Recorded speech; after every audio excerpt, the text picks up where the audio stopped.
Grambling, you got beat up on by Jackson State, beat by 42 points. So where do you go from here? What is the future like for Grambling the rest of the season? Let's talk about it because you know I'm a Graham fan at heart. Let's talk about it after the bumper. Stay tuned.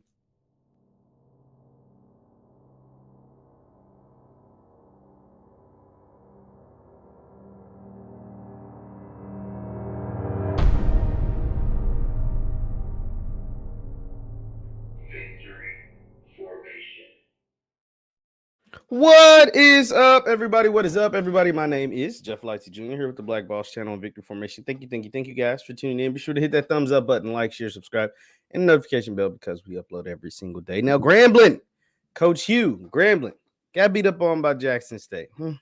It's okay. It happens. It's a measuring stick for where you have to go if you want to compete at the top of the SWAC. And that's okay.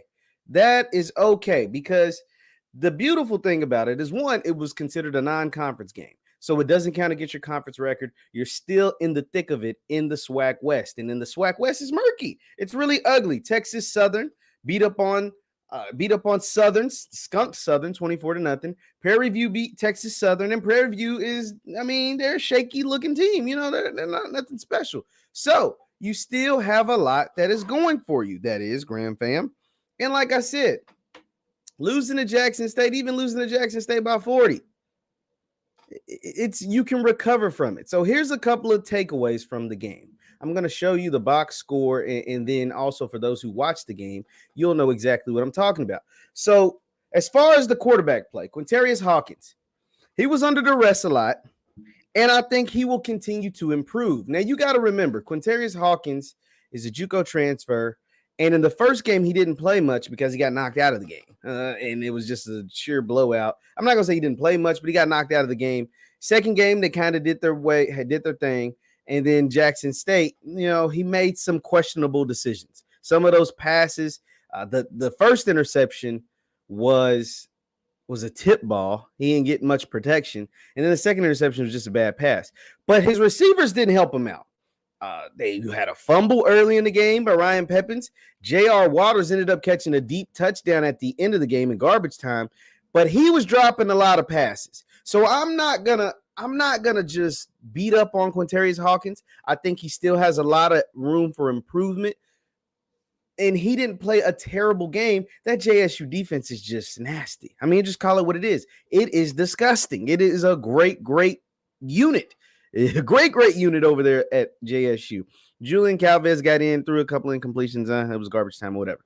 Your playmaker is Mr. Maurice Washington.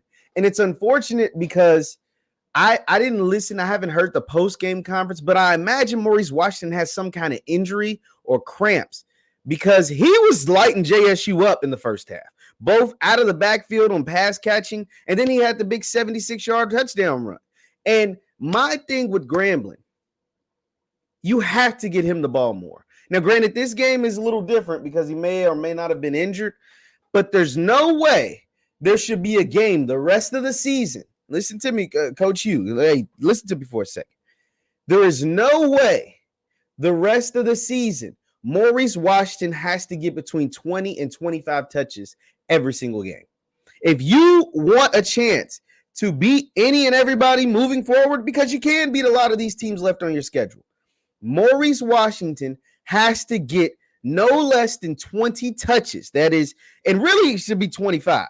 No less than 25 touches per game. That means whether it's 20 rushes, 5 catches, 15 rushes, 10 catches, 21 rushes, 4 catches. He's got to touch the ball 25 times per game. He is that special of a runner. If you see that young man in open field, what he's able to do, the moves that he's able to make, the strides, this man's a long strider with crazy good juke moves and great speed. He has to touch the ball 25 times a game. Period. That's going to help everybody out. It's going to help the defense out because running the ball, you're going to kill clock. It's going to help the quarterbacks out because it gives them an easy outlet. And it's going to help your team and your offense out because he is a home run hitter. This offense is based off home run hitting ability. And I said this before the game, and it came true. Jackson State is more of a methodical offense. You saw it. They pound you with Savion Wilkerson. They hit Dallas Daniels and he makes some plays after the catch. But they're not hitting 40-yard bombs. They hit an 86-yard bomb at the end of the game with Willie Gaines, and it looks like he could potentially bring that element to their offense. But up until that point, you didn't see 70-yard touchdowns by Jackson State or 50-yard touchdowns. You saw methodical 15-yard gains, 20-yard gains, 25-yard gains, 13-yard gains. Whereas Grambling's offense is predicated with home runs and mainly with Maurice Washington. And so your chances increase drastically for him to hit a home run if he touches the ball more, and he's got to touch the ball more. There's no excuse for that. Maurice Washington, 25 touches a game. Now, if we go down to the receivers, I said Lyndon Rash. I said J.R. Waters. I don't even know where that name came from. Lyndon Rash is the one who caught the deep ball, but they had some guys, like I said, drop some key passes, and then Ryan Pepins fumbled. Now, here's the thing about Ryan Pepins. It was his first game, and you guys know I'm big on Ryan. I had Ryan on the show. I think Ryan is going to be a superb talent at Grambling. This first game is not indicative of the player that I think. It's just me thinking. Now, I could be wrong, but this is what I think. This first game is not indicative of what the player I believe Ryan Pepins is going to be. He had that first fumble, and they didn't really go back to him until late in the game. You have to get Ryan Pepins involved. He is that special of an athlete. Now, he's got to hold on to the ball. I'm not excusing that. You know, Ryan, if you're listening, shout out to his father. He's a really nice man. He got to hold on to the ball. But Grambling can't stop looking towards him after one mistake. He's a freshman. He's going to make freshman mistakes. That's what freshmen do.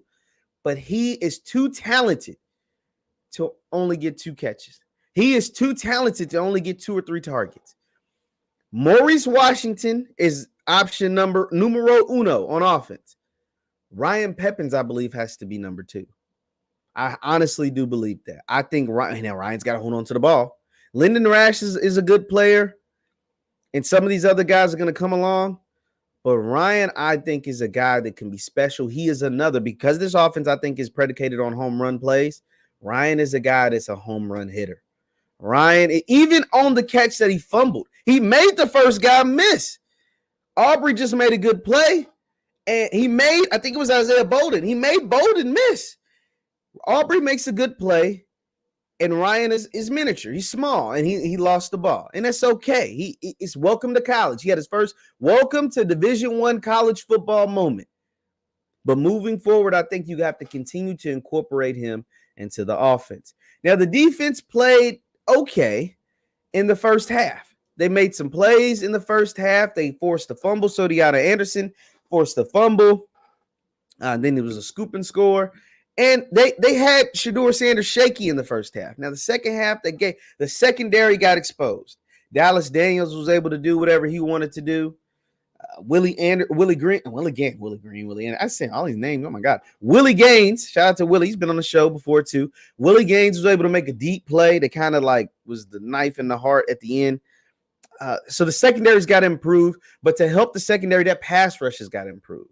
I think, like I said, they held their own in the first half, forced Shedeur to be uncomfortable at times, but then that second half, they weren't able to get a pass rush, and the secondary kind of got exposed. It was just broken coverages a lot of places. Grambling has a lot to improve, but it's okay because it's year one. It's year one, and Jackson State is the standard. Jackson State isn't the normal in the SWAC. I mean, let's just be honest. They're not the normal. No, there's no way. You're not going to face another Jackson State all season unless you play Jackson State again, because the SWAC West is wide open. Texas Southern curb stomp Southern. Prairie View beats Texas Southern. While Prairie View at the same time, I mean, they're not overly impressive. So Grambling has a legit shot to still win the SWAC West. But there are certain elements of their team that they're going to have to improve. You got to get Maurice Washington more touches. Quintarius Hawkins has to be more steady at the quarterback position. Continue to try to make plays with his legs. Run the ball sometimes. There were times when Quintarius Hawkins could have ran and gained positive yardage, but instead tried to throw it on a run, and it was an incompletion. It was just a bad decision. Use your legs. Use your escapability, your mobility to your advantage, especially if your wide receivers are dropping passes or fumbling the ball. But Graham fam, take a deep breath. It's okay. Recover, because some of y'all was passing out at the game. And Jackson State, they come in, they said they're going to fix all of that too, by the way. So it wasn't just the Grand fam making the stuff up. Jackson State actually said, no, we're going to improve stadium conditions. It was our bad. Y'all got to do y'all part, but we're going to do better on our part. So take a deep breath, relax, recoup. You got Bethune this week. Bethune's not looking too good. This is a chance for you to bounce back. The only thing about Bethune is that Jalen Jones, as a quarterback, is running the ball really well. And they have Kamari Averett. Kamari Averett is a guy who's a pro. I think Kamari Averett is going to play on Sundays. Contain Kamari Averett, contain Jalen Jones' running ability, and hit those home runs. Get the ball to Maurice Washington. Get it to 28. Get it to 28 and incorporate, get Pepins back into the offense. Let him get back in his rhythm. He was gone for a couple of weeks. It was his first game in college, first game back, after whatever he was dealing with. He fumbled, and it's okay. It's a freshman. He's going to make freshman mistakes.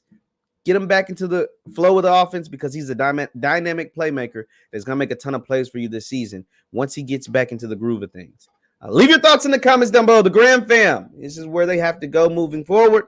They got beat up on. It's okay. You won't see another Jackson State all year unless you have a chance to play Jackson State in the SWAC championship game. And the SWAC West is wide open.